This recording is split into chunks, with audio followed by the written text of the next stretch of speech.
그날은 비가 내리던 화요일이었습니다. 89세 김영순 할머니 혼자 사시다 돌아가셨습니다. 자녀분들이 바빠서 정리를 맡기셨습니다. 저는 할머니의 아파트 문을 열었습니다. 그 순간 숨이 막혔습니다. 60년 인생이 켜켜이 쌓여 있었습니다. 먼지 쌓인 옷장에는 한 번도 입지 않은 옷들이 택조차 떼지 않은 채로 걸려 있었고, 부엌 찬장에는 포장도 뜯지 않은 그릇 세트가 아마 자녀들이 선물한 것 같았습니다. 서랍에는 낡은 사진첩과 편지들, 그리고 보석함에는 값비싼 목걸이가 몇 개 있었죠. 할머니는 평생 모았지만 결국 단 하나도 가져가지 못했습니다. 그 집을 정리하며 저는 갑자기 가슴이 먹먹해졌습니다. 나도 언젠가는 이렇게 떠나겠지. 내가 평생 모은 것들은 누군가에게 그저 처리해야 할 짐이 되겠구나. 여러분, 오늘 제가 15년간 수천 명의 마지막을 정리하며 깨달은 인생의 가장 중요한 비밀을 나누려 합니다. 이것은 단순한 위로가 아닙니다. 여러분의 남은 인생을 완전히 바꿀 수 있는 진짜 해답입니다. 오늘 이 내용을 끝까지 보시면 여러분의 삶이 완전히 바뀌게 될 것입니다. 과장이 아닙니다. 제가 15년간 유품정리사로 일하며 깨달은 인생의 가장 소중한 비밀을 여러분과 나누려 합니다. 이 영상이 도움이 되실 것 같다면 아래의 구독 버튼을 눌러주세요. 좋아요와 알림 설정도 함께 해주시면 더 많은 인생의 지혜를 나눌 수 있습니다. 여러분의 삶에 진정한 행복과 자유를 가져다 줄 비움의 철학. 지금부터 시작합니다. 제 이름은 이수연입니다. 62세이고 직업은 유품정리사입니다. 처음 들어보시는 분들도 계실 텐데요. 유품정리사란 세상을 떠난 분들의 흔적을 정리하는 일을 합니다. 단순한 청소가 아닙니다. 한 사람의 인생이 남긴 마지막 흔적들을 정리하고 남겨진 가족들이 슬픔을 조금이나마 덜어낼 수 있도록 돕는 일이죠. 처음에는 이 일이 단순한 생계수단이었습니다. 하지만 수천 개의 집을 정리하면서 저는 중요한 것을 깨달았습니다. 사람들은 살아있을 때 미처 정리하지 못한 것들을 수없이 많이 남깁니다. 옷장 가득한 낡은 옷, 한 번도 쓰지 않은 그릇, 읽지 않은 책, 떠난 이가 간직했던 편지와 사진들, 얼마 전 정리했던 한 할머니의 집이 유난히 기억에 남습니다. 할머니는 홀로 살다가 세상을 떠났고 자식들은 바빠서 자주 찾아오지 못했다고 합니다. 그분의 집에는 수십 년간 모아둔 물건들이 산처럼 쌓여 있었습니다. 정리하는 동안 저는 계속 생각했습니다. 우리는 왜 이렇게 많은 것을 남기고 떠나는 걸까? 살아있을 때 더 가볍게, 더 행복하게 사는 방법은 없을까? 그날 이후 저는 제 자신의 삶도 돌아보기 시작했습니다. 저 역시 50대 중반이 되었고, 나이가 들면서 점점 물건이 많아지고 있었거든요. 이제는 저도 버리는 연습을 해야 할 때가 아닐까 싶었습니다. 사람들은 종종 물어봅니다. 그런 일을 어떻게 하세요? 너무 우울하지 않나요? 물론 처음에는 저도 그랬습니다. 하지만 이제는 다릅니다. 이 일은 제게 삶의 가장 큰 교훈을 가르쳐 주었으니까요. 지금부터 제가 정리했던 수백 개의 집에서 발견한 놀라운 패턴을 말씀드리겠습니다. 제가 정리한 모든 집에는 공통점이 있었습니다. 그것은 바로 미처 정리하지 못한 과거가 쌓여 있다는 것이었습니다. 평생 모은 물건들, 정리하지 못한 추억들, 버리지 못한 관계들. 이들은 모두 방 안에 물리적인 형태로 존재했습니다.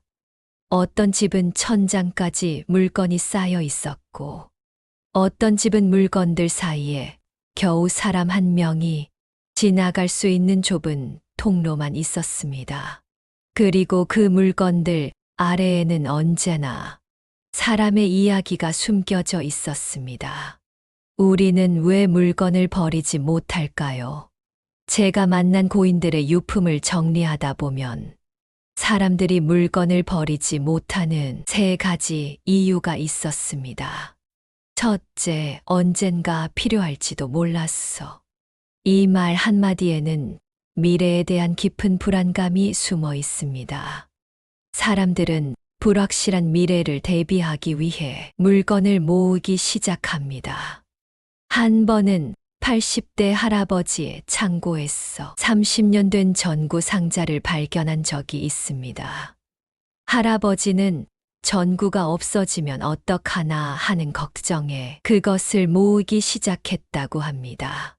그런데 그 전구는 이미 생산이 중단된 구형이었고 집의 어떤 등에도 맞지 않았습니다. 결국 그 언젠가는 오지 않았지만 할아버지는 30년 동안 그 상자들을 보관했던 것입니다. 둘째, 이건 소중한 추억이니까. 물건에 감정을 부여하는 것은 인간의 본능입니다. 하지만 모든 추억을 물건으로 간직할 필요는 없습니다. 한 중년 여성의 집을 정리할 때 30년 전 대학 시절의 모든 노트와 교재를 발견했습니다. 그녀는 그것들을 버리지 못했습니다. 그때가 내 인생의 황금기였으니까. 하지만 질문하고 싶었습니다. 진짜 추억은 그 노트 속에 있을까요? 아니면 당신의 마음 속에 있을까요? 셋째, 돈 주고 산 건데 버리면 아깝잖아. 이것은 경제적 관점에서의 매몰 비용 오류입니다. 이미 지불한 비용 때문에 계속해서 그 물건을 간직하려는 심리입니다. 작년에 정리했던 한 60대 여성의 집에는 한 번도 사용하지 않은 주방용품이 수십 개 있었습니다. 그녀는 홈쇼핑의 단골 고객이었습니다. 세일할 때 산 거라 정말 싸게 샀어요. 버리기 아까워서요. 그러나 그 물건들은 10년 넘게 박스에서 꺼내지도 않은 채로 있었습니다. 실제로는 그 물건들이 차지하는 공간, 그리고 그것을 관리하는 심리적 부담까지 생각하면 오히려 더 큰 비용을 지불하고 있었던 것입니다. 이 말들이 익숙하게 들리시나요? 아마도 여러분도 이런 생각으로 집에 필요 없는 물건들을 쌓아두고 계실 겁니다. 저 역시 그랬으니까요. 하지만 한 가지 중요한 진실을 깨달았습니다. 우리가 버리지 못하는 것은 사실 오래된 물건이 아니라 그 물건에 얽힌 감정입니다. 그리고 그 감정이 때로는 행복이 아니라 무거운 짐이 될 수도 있다는 것을 알게 되었습니다. 특히 기억해야 할 것은 물건을 버리는 것이 추억이나 사랑하는 사람과의 연결을 끊는 것이 아니라는 점입니다. 돌아가신 어머니의 옷장을 정리하던 한 딸은 처음에는 모든 것을 간직하고 싶어 했습니다. 하지만 결국 가장 의미 있는 몇 가지만 남기고 나머지는 기부했을 때 그녀는 이렇게 말했습니다. 어머니가 기뻐하실 것 같아요. 다른 사람들에게 도움이 될 수 있으니까요. 이처럼 버림은 단절이 아니라 오히려 더 깊은 연결과 의미를 찾는 과정이 될 수 있습니다. 작년에 정리했던 78세 박 선생님의 집을 떠올려 봅니다. 그분은 수학 교사였는데 40년 동안 가르쳤던 모든 수업 자료를 보관하고 있었습니다. 서재에는 천장까지 닿을 만큼 종이 상자들이 쌓여 있었죠. 그분의 딸은 저에게 말했습니다. 아버지는 은퇴하신 후에도 이 자료들을 절대 버리지 않으셨어요. 언젠가 필요할 거야 라고 하셨죠. 하지만 결국 그 언젠가는 오지 않았어요. 그 순간 저는 깊은 통찰을 얻었습니다. 우리는 미래에 대한 불안 때문에 과거의 물건들을 붙잡고 있는 것은 아닐까요? 불확실한 미래를 대비하기 위해 과거의 물건들을 버리지 못하는 것은 아닐까요? 이것은 특히 우리 세대, 50대 이상의 사람들에게 더 강하게 나타납니다. 우리는 부족함을 경험한 세대이기 때문입니다. 전쟁 후 어려웠던 시절, 물자가 귀하던 시절을 겪은 우리 부모님들로부터 아껴 써라, 버리지 마라는 가르침을 받아왔습니다. 그러나 세상은 이미 바뀌었습니다. 이제 우리의 문제는 부족함이 아니라 과잉입니다. 그리고 그 과잉이 우리의 삶을 짓누르고 있는 것입니다. 이것은 단순히 물건의 문제가 아닙니다. 이것은 마음의 문제입니다. 물건을 비우는 것은 곧 마음을 비우는 것과 같습니다. 제가 정리했던 집들 중 가장 기억에 남는 한 집이 있습니다. 83세 정 교수님의 집이었습니다. 그분은 평생 철학을 연구하셨고 집 안 벽면은 온통 책으로 가득했습니다. 그런데 놀랍게도 그분의 개인 방은 믿을 수 없을 만큼 정리되어 있었습니다. 침대, 책상, 작은 책장, 그리고 명상을 위한 쿠션이 전부였죠. 교수님의 아들은 저에게 말했습니다. 아버지는 항상 말씀하셨어요. 물건은 내 주인이 되어서는 안 된다. 내가 물건의 주인이 되어야 한다고요. 그 교수님은 자신에게 정말 의미 있는 책들만 개인 방에 두셨다고 합니다. 그리고 그것은 그분의 철학적 삶을 완벽하게 반영하고 있었습니다. 여러분, 충격적인 사실을 하나 알려드리겠습니다. 제가 찾아본 연구 결과에 의하면 60세 이상 노인의 87%가 필요 이상의 물건을 보유하고 있다고 합니다. 그리고 또 다른 연구에서는 불필요한 물건을 줄이면 불안감이 45% 감소한다는 결과도 있었습니다. 이것은 단순한 통계가 아닙니다. 물건과 우리의 정신 건강은 밀접하게 연결되어 있습니다.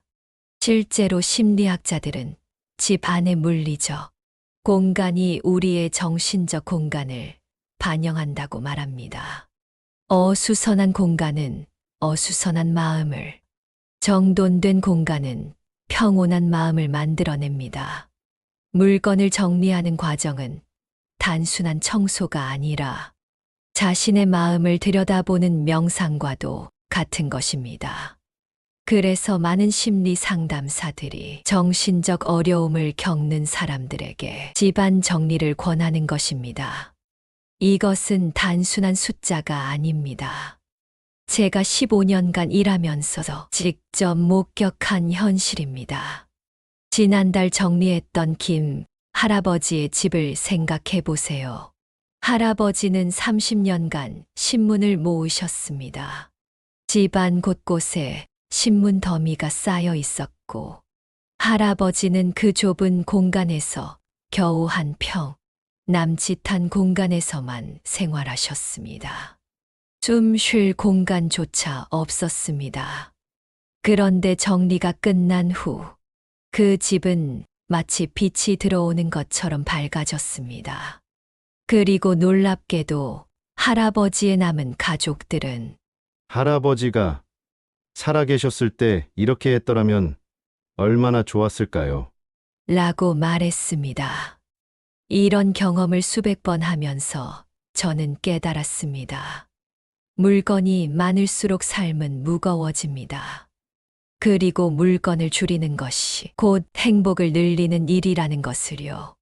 하지만 여기서 중요한 질문이 있습니다. 무엇을 버려야 할까요? 모든 것을 버릴 수는 없습니다. 어떤 것은 정말 소중하니까요. 제가 수천 개의 집을 정리하면서 한 가지 놀라운 사실을 발견했습니다. 한 번도 버려지는 것을 본 적 없는 물건이 있었습니다. 바로 사진, 손편지, 그리고 손때 묻은 작은 기념품이었습니다. 고인의 가족들은 아무리 많은 것을 버려도 이 세 가지는 꼭 챙겼습니다. 그 순간 저는 깨달았습니다. 우리가 진짜로 남기고 싶은 것은 물건이 아니라 기억과 사랑이구나. 여러분, 잠시 생각해 보세요. 지금 여러분의 집에 있는 물건 중에서 정말로 소중한 것은 무엇인가요? 그것은 아마 값비싼 물건이 아닐 겁니다. 여러분의 마음에 특별한 의미가 있는 것들일 겁니다. 저는 유품 정리사로 일하면서 깨달았습니다.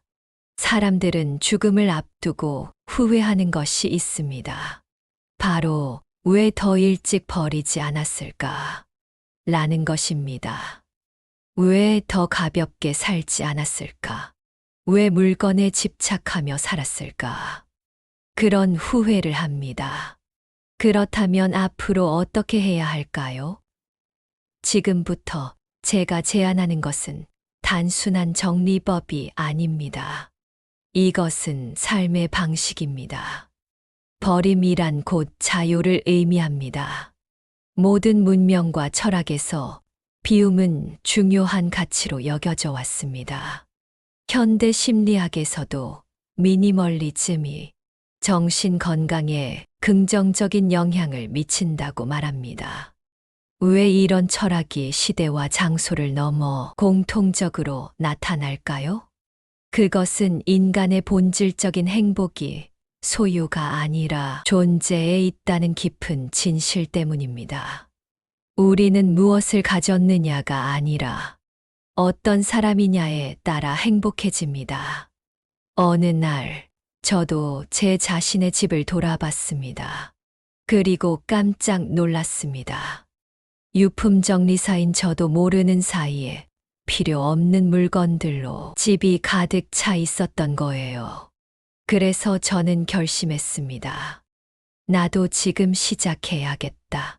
저에게 이것은 단순한 집 정리가 아니라 인생의 전환점이었습니다. 매일 다른 사람들의 마지막을 정리하면서도 정작 제 삶은 정리하지 못하고 있었다는 사실이 충격적이었습니다. 마치 의사가 자신의 건강은 돌보지 않는 것과 같았죠. 그날 밤, 저는 노트에 이렇게 썼습니다. 내가 죽었을 때, 내 아이들이 정리해야 할 물건들은 무엇인가? 그리고 그것들은 정말 내 인생을 대표하는 것들인가? 이 두 질문이 제 삶을 바꾸는 시작점이 되었습니다. 첫째 날, 저는 옷장을 열었습니다. 지난 3년간 한 번도 입지 않은 옷들을 모두 꺼냈습니다. 30벌이 넘었어요. 솔직히 말하면 처음에는 버리기가 어려웠습니다. 이건 아직 괜찮은데, 이건 조금 더 날씬해지면 입을 수 있을 거야. 그런 생각이 계속 들었습니다. 이런 생각은 사실 우리가 물건에 부여하는 미래의 가능성에 대한 집착입니다. 그 옷을 입는 미래의 자신, 그 물건을 사용하는 미래의 상황을 상상하며 현재 공간을 희생하는 것이죠. 심리학에서는 이를 낙관적 오류라고 합니다. 우리는 미래에 대해 비현실적으로 낙관적이기 때문에 현재의 불편함을 무시하게 됩니다. 하지만 현실은 어떨까요? 3년 동안 입지 않은 옷을 앞으로 입을 가능성은 얼마나 될까요?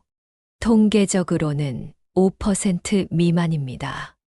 저는 이 사실을 받아들이고 용기를 내어 30벌의 옷을 필요한 사람들에게 기부했습니다. 그 순간 놀라운 일이 일어났습니다. 제 마음이 갑자기 가벼워졌어요.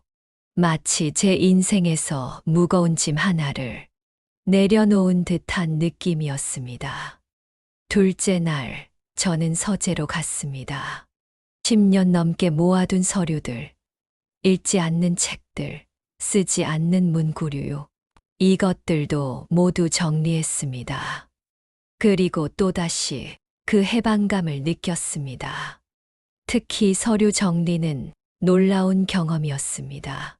10수년간 모아둔 영수증, 계약서, 보증서, 오래된 청구서들, 그 종이 더미 속에는 제 인생의 흔적들이 켜켜이 쌓여 있었습니다. 한 장 한 장 넘겨볼 때마다 이건 정말 필요할까? 라고 자문했습니다. 놀랍게도 대부분은 법적으로나 실용적으로 이미 가치가 없는 것들이었습니다. 10년 전 휴대폰 보증서, 이미 폐업한 가게의 영수증, 만료된 보험 증서.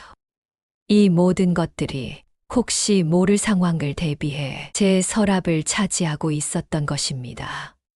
그 중에서 특별히 기억에 남는 것은 제 어머니의 의료 기록이었습니다. 어머니가 돌아가신 지 8년이 지났지만 저는 그 모든 병원 기록과 처방전을 버리지 못하고 있었습니다. 마치 그것들을 버리는 것이 어머니에 대한 배신처럼 느껴졌기 때문입니다. 하지만 냉정하게 생각해보니 그 서류들을 보관하는 것이 정말 어머니를 기억하는 방법일까요? 결국 저는 몇 장의 중요한 진단서만 남기고 나머지는 모두 파쇄했습니다. 그리고 대신 어머니와의 소중한 사진 한 장을 액자에 넣어 책상 위에 두었습니다. 이것이 바로 의미 있는 비움이었습니다. 그렇게 한 달 동안 저는 제 집에서 필요 없는 물건의 절반을 정리했습니다. 그리고 그 과정에서 깨달았습니다. 정리란 단순한 청소가 아니라 마음의 짐을 덜어내는 과정이라는 것을요. 놀라운 것은 한 달이 지난 후 제가 느낀 변화였습니다. 아침에 일어날 때마다 집안이 깔끔하게 정돈되어 있는 모습을 보는 것만으로도 제 마음이 평온해졌습니다. 더 이상 저 서랍을 정리해야 하는데 라는 끊임없는 죄책감이 없었습니다. 특히 가장 큰 변화는 시간에 대한 인식이었습니다. 물건이 줄어들자 청소 시간이 절반으로 줄었고 물건을 찾는 시간도 크게 줄었습니다. 이렇게 절약된 시간으로 저는 오랫동안 미뤄왔던 정말 제가 즐기는 일들을 할 수 있게 되었습니다. 주말마다 책을 읽고 공원을 산책하고 오랜 친구와 차를 마시는 여유가 생겼습니다. 또 하나 예상치 못한 변화는 소비 습관이었습니다. 집에 물건이 줄어들자 저는 새로운 물건을 사기 전에 더 신중하게 생각하게 되었습니다. 이것은 정말 내게 필요한가? 이것은 정말 내게 기쁨을 줄 것인가? 이런 질문들이 자연스럽게 떠올랐고 결과적으로 불필요한 소비가 크게 줄었습니다. 어떤 분들은 물건을 버리면 외롭지 않나요? 라고 물으시기도 합니다. 솔직히 말씀드리면 처음에는 그랬습니다. 오래된 물건들과 이별하는 것은 마치 오래된 친구와 이별하는 것 같았으니까요. 하지만 곧 깨달았습니다. 그 빈자리에 새로운 가능성, 새로운 에너지가 들어오기 시작했다는 것을. 정리는 비움이 아니라 채움의 과정이었던 것입니다. 물건으로 가득 찬 공간 대신 의미와 목적으로 가득 찬 공간을 만드는 과정이었습니다. 여러분, 지금 당장 시작하세요. 오늘 집에 돌아가서 한 가지만 버려보세요. 작은 것부터 시작해도 괜찮습니다. 3년 동안 사용하지 않은 물건, 보기만 해도 기분이 좋지 않은 물건, 그저 의무감 때문에 보관하고 있는 물건, 그것부터 시작하세요. 그리고 그 느낌을 기억하세요.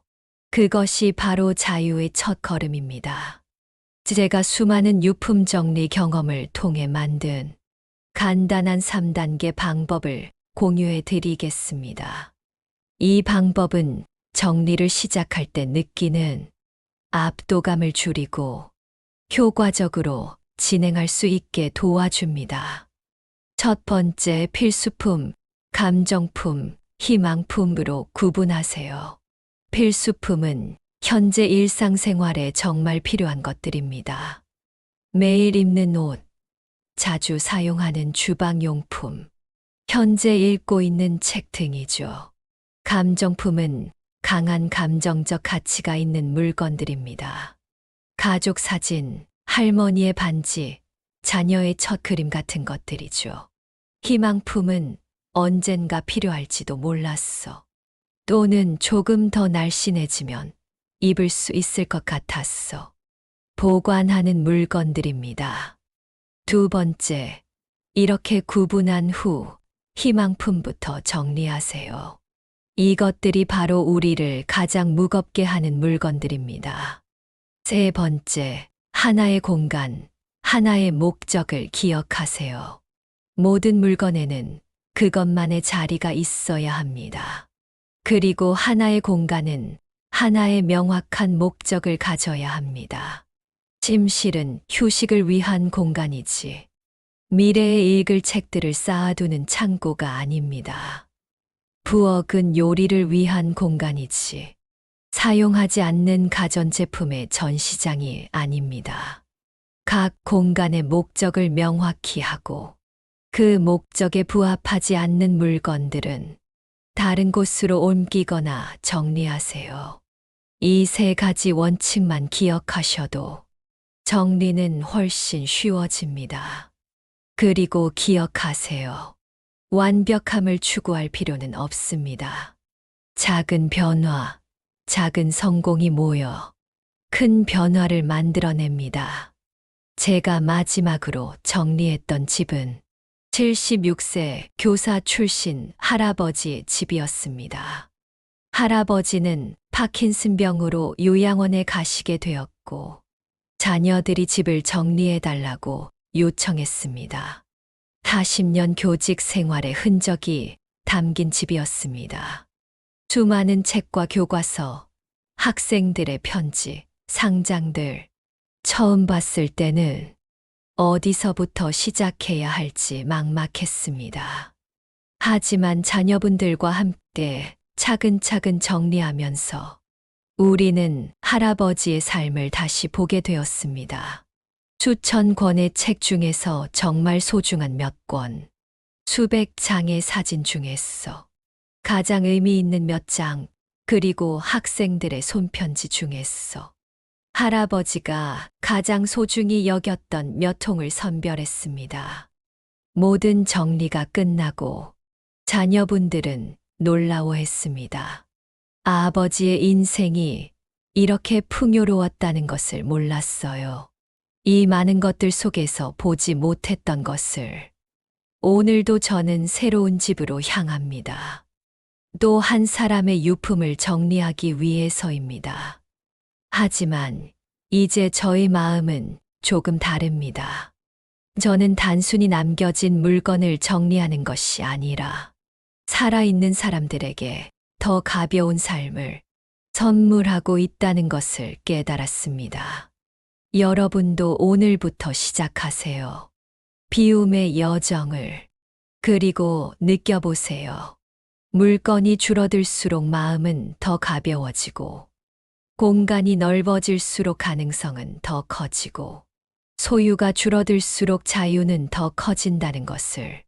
우리 삶은 결국 남기는 것이 아니라 비우는 과정입니다.